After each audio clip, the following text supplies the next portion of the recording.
Assalamualaikum warahmatullahi wabarakatuh. Selamat pagi dan salam sejahtera untuk kita semua. Pada kesempatan pagi ini, saya akan menyampaikan materi proses perkuliahan kita dengan mahasiswa semester 6, yakni dengan mata kuliah analisa kerusakan dan pencegahan. Baik, mahasiswa sekalian, pada semester ini, mata kuliah analisa kerusakan dan pencegahan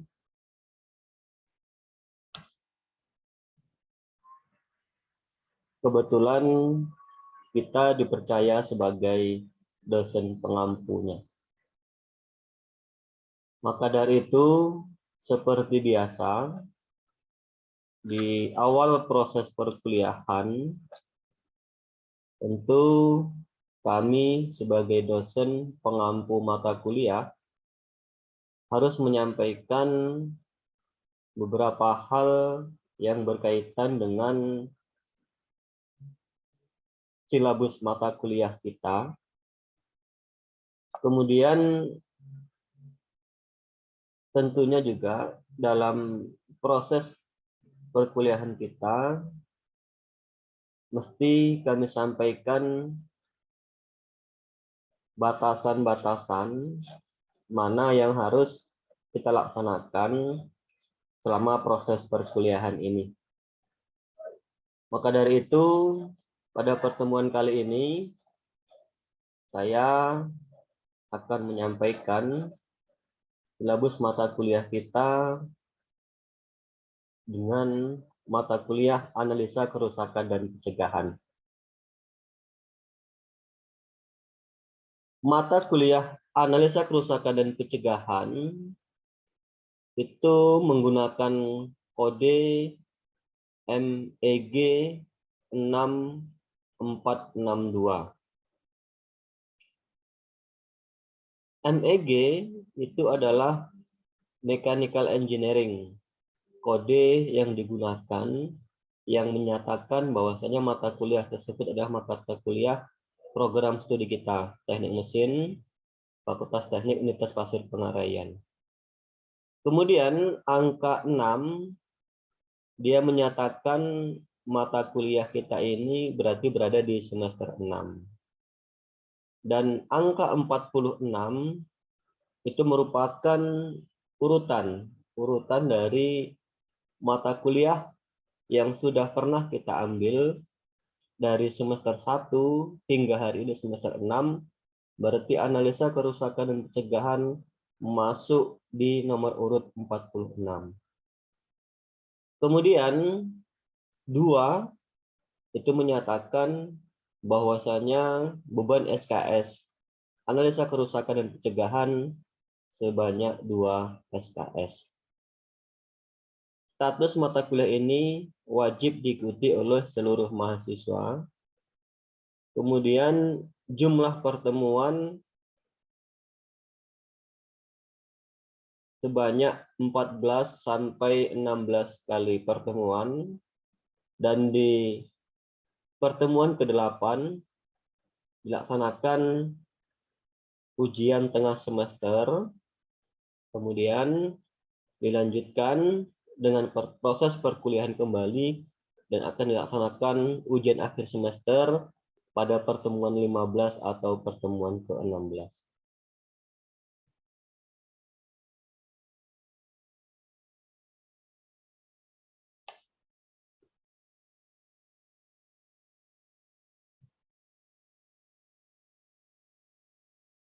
Tujuan dari pembelajaran kita, mata kuliah analisa kerusakan dan pencegahan, adalah memberikan pemahaman dan kompetensi mengenai prinsip dan model-model kegagalan mekanikal yang mungkin terjadi dan harus dihindari sehingga harus diperhitungkan dalam perancangan mekanikal yang meliputi backling, kemudian corrosion, kemudian fatigue, creep, melting, fracture, thermal, dan wear. Ini sebagai pengampu saya, dosen program studi teknik mesin atas nama Ahmad Fatoni. Kemudian saya tinggal di Pasir Agung. Dan ini nomor handphone dan nomor email yang bisa mungkin mahasiswa hubungi ataupun email mungkin dalam proses pengumpulan tugas nantinya. Kemudian pokok bahasan yang akan kita pelajari pada mata kuliah analisa kerusakan dan pencegahan ini diantaranya yang pertama adalah teori dan mode backling, di mana keadaan yang tidak stabil dikarenakan adanya gaya yang bekerja pada benda tersebut. Ini pokok bahasan kita yang pertama. Kemudian yang kedua, pembahasan tentang teori dan modus korosi. Ada di dalamnya metal, kemudian non-metal, dan gelas. Dan yang ketiga, pencegahan korosi. Teori dan modus kegagalan fatigue. Kemudian teori dan modus creep. Dan teori dan mode melting. Selanjutnya, teori dan modus tipe fracture. Kemudian, teori dan modus kegagalan thermal, dan teori dan modus wear. Yang keempat, pembahasan kita adalah analisa kegagalan dan pencegahan terhadap backling, kemudian corrosion, kemudian fatigue, kemudian creep, melting, dan fracture. Di sini kita akan menjelaskan sedikit penjelasan tentang backling. Backling adalah keadaan yang tidak stabil dikarenakan adanya gaya yang bekerja pada benda tersebut. Yang kedua, creep. Creep adalah merupakan kecenderungan suatu logam untuk mengalami deformasi plastis yang besarnya merupakan fungsi waktu pada saat menerima beban yang besarnya relatif besar. Kemudian yang ketiga, melting adalah suatu alat penentuan titik lebur dan titik didih secara otomatis.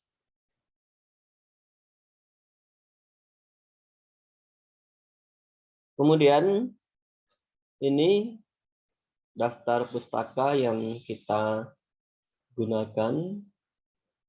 Yang pertama ada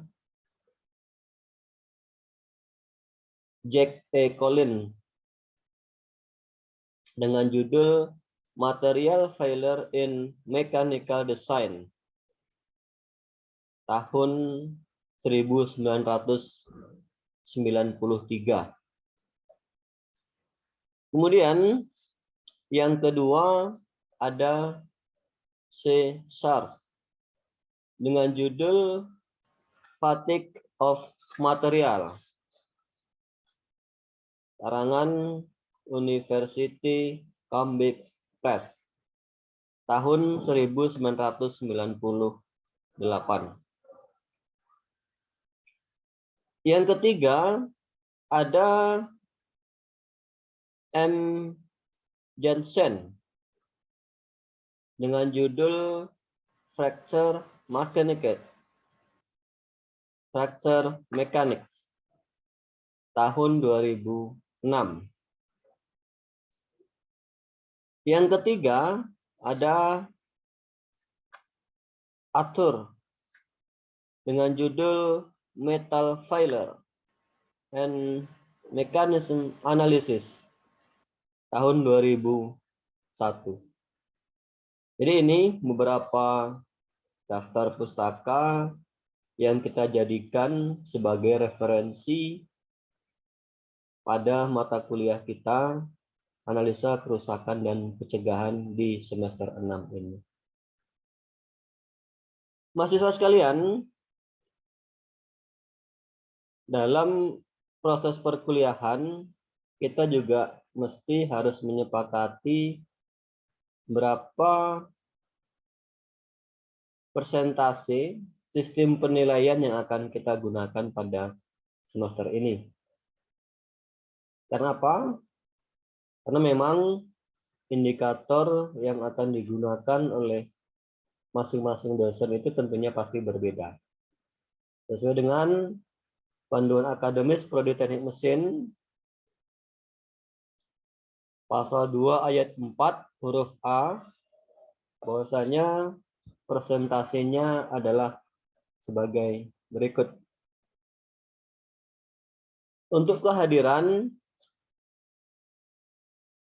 kita akan menggunakan sebesar 10%. Kemudian untuk tugas kita akan gunakan sebesar 25%. Dan untuk UTS kita akan menggunakan sebesar 30% dan UAS akan kita gunakan sebesar 35%. Ini yang akan kita gunakan pada semester ini. Baik, mahasiswa sekalian, selanjutnya kita akan masuk kepada materi pertama kita hari ini,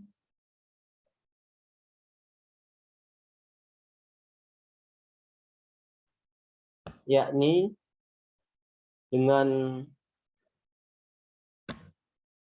judul sesuai dengan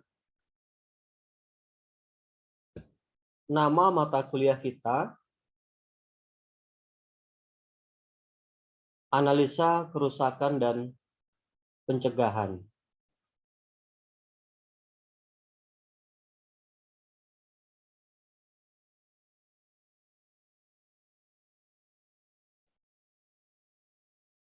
Ini materi kita, apakah bisa terlihat?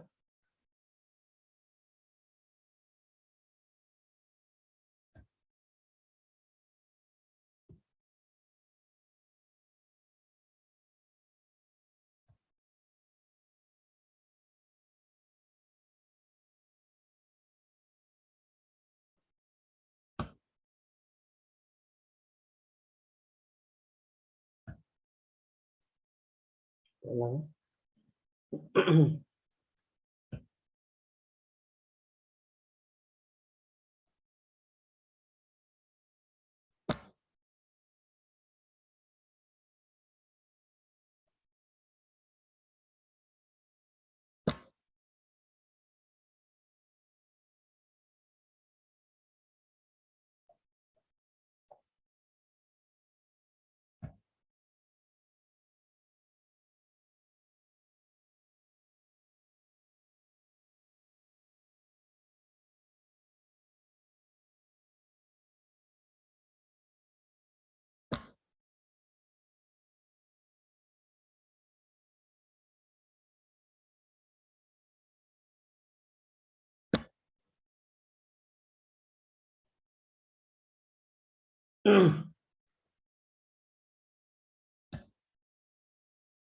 Baik, ini materi pertama kita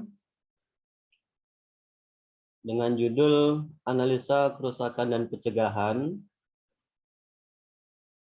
diampu oleh saya, Ahmad Fatoni. Tujuannya adalah yang pertama untuk menjaga keandalan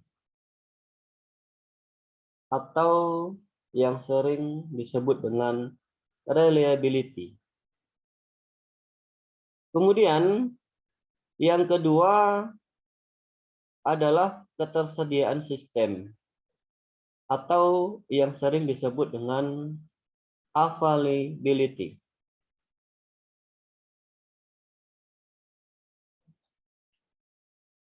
Baik, kita masuk kepada penjelasan tentang jenis-jenis perawatan. Yang pertama ada namanya breakdown maintenance. Dalam artian perawatan itu dilakukan saat terjadi kerusakan. Yang kedua, preventive maintenance atau yang sering kita sebut dengan perawatan pencegahan. Di mana perawatan pencegahan ini dibagi lagi menjadi dua. Yang pertama adalah periodic maintenance atau perawatan berkala, dan yang kedua adalah predictive maintenance atau perawatan prediktif. Kemudian jenis perawatan yang ketiga ada namanya corrective maintenance atau yang sering disebut dengan perawatan korektif. Baik, mahasiswa sekalian, kita akan jelaskan satu persatu dari ketiga jenis perawatan tadi. Yang pertama adalah breakdown maintenance, yakni perawatan saat terjadi kerusakan. Perawatan ini dilakukan ketika sudah terjadi kerusakan pada mesin atau peralatan kerja, sehingga mesin tersebut tidak dapat beroperasi secara normal atau terhentinya operasional secara total dalam kondisi mendadak. Jadi jenis perawatan pertama ini dilakukan ketika sudah terjadi kerusakan pada mesin ataupun peralatan yang sedang bekerja tersebut.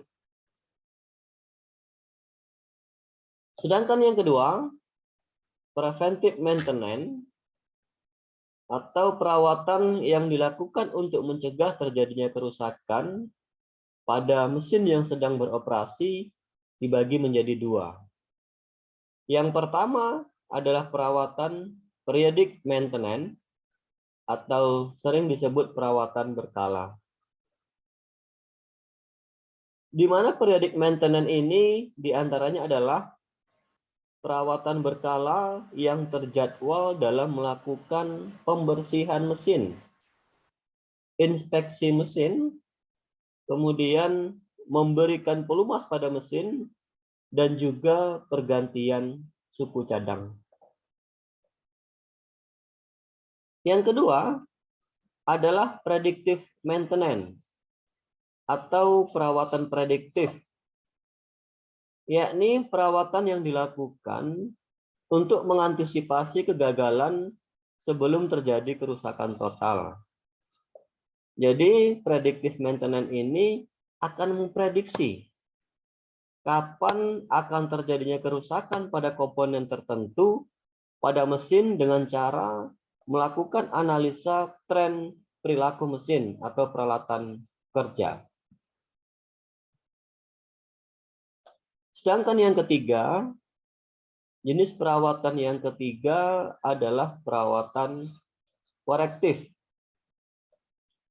di mana perawatan ini dilakukan dengan cara mengidentifikasi penyebab kerusakan dan kemudian memperbaikinya sehingga mesin atau peralatan produksi dapat beroperasi normal kembali. Jadi corrective maintenance biasanya dilakukan pada mesin atau peralatan produksi yang sedang beroperasi secara abnormal, atau dalam hal ini mesin masih dapat beroperasi akan tetapi tidak optimal. Baik mahasiswa sekalian, jadi dari ketiga jenis perawatan ini tadi tentu kita harus memiliki strategi pemeliharaan atau yang disebut dengan maintenance strategis. Jadi strategi pemeliharaan adalah teknik atau metode yang digunakan untuk mencapai tingkat kehandalan dan ketersediaan sistem yang tinggi dengan biaya operasional yang minim. Jadi dalam setiap perusahaan itu ataupun kita sendiri harus memiliki teknik yang akan kita gunakan untuk mencapai tingkat keandalan dan ketersediaan sistem yang tinggi dengan biaya operasional yang minim. Jadi dengan demikian, pemeliharaan itu dalam rangka untuk meminimalisir biaya operasional yang kita keluarkan. Di sini akan kita jelaskan beberapa strategi menurut Smith, yakni yang pertama, langkah pertama yang harus dilakukan adalah mengidentifikasi komponen-komponen kritis yang berpengaruh besar terhadap kegagalan mesin atau peralatan. Kemudian, langkah kedua adalah mendapatkan data-data spesifik kegagalan seperti laju kegagalan, kemudian waktu antar kerusakan, dan lamanya perbaikan.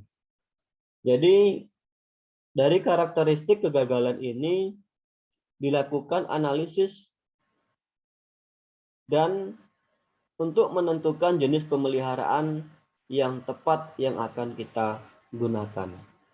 Ini yang pertama, penjelasan ataupun strategi pemeliharaan menurut Smith pada tahun 2001.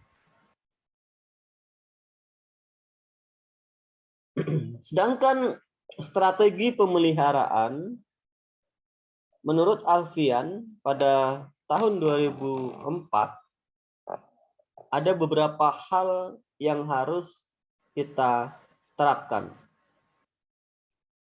Yang pertama adalah frekuensi kerusakan dan pengeluaran biaya untuk perbaikan, termasuk upah.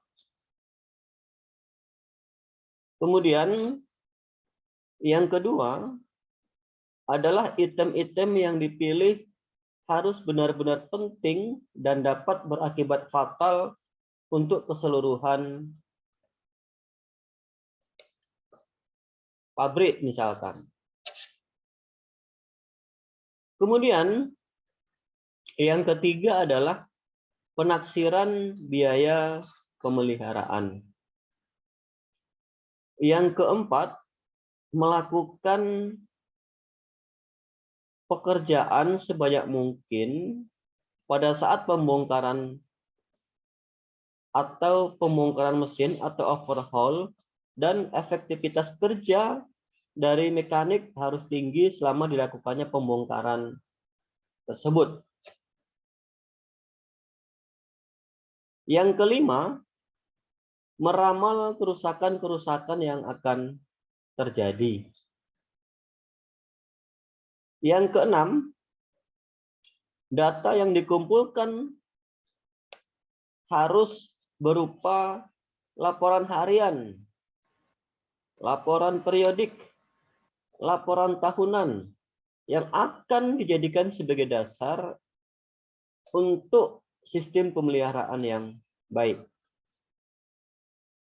Kemudian yang terakhir, yang ketujuh, pengawasan pekerjaan pemeliharaan harus merupakan suatu pekerjaan yang terintegritas, yang terintegritasi. Jadi dalam hal ini, inilah beberapa hal strategi pemeliharaan menurut Alfian yang mesti kita terapkan.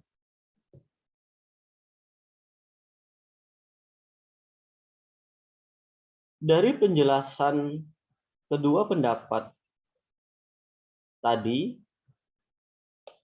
maka perlu dibuat suatu jadwal pemeliharaan untuk setiap mesin dan komponen. Jadi penentuan interval pemeliharaan yang optimum adalah berdasarkan perhitungan dan analisis keandalan. Kemudian ketersediaan dan biaya-biaya yang menyertai keseluruhan kegiatan pemeliharaan. Sedangkan interval pemeliharaan optimum inilah yang harus dimasukkan ke dalam prosedur pemeliharaan terencana. Jadi ketika kegiatan itu sudah kita lakukan secara terencana, diharapkan biaya yang dikeluarkan dalam rangka pemeliharaan juga dapat diminimalisir. Kemudian, mesin yang kita gunakan juga dapat beroperasional semaksimal mungkin, dan kita harus bisa menganalisa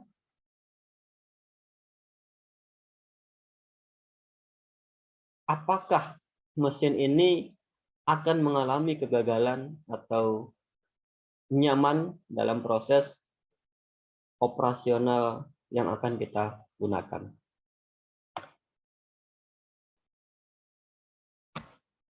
Baik, mahasiswa sekalian, ini materi pertemuan kita. Pada pertemuan kita kali ini, saya tentu sebagai dosen pengampu sangat berharap kepada kita semua bisa memahami materi yang sudah saya sampaikan, dan mahasiswa tentu dapat memahaminya. Dan ketika dalam penyampaian ini ada hal-hal yang belum mahasiswa pahami, bisa kita lakukan diskusi lanjutan, atau bisa juga bertanya melalui grup-grup kita. Baik, mahasiswa sekalian, demikian materi kita pada pagi yang berbahagia ini. Mudah-mudahan bermanfaat dan bisa dipahami. Saya akhiri. Assalamualaikum warahmatullahi wabarakatuh.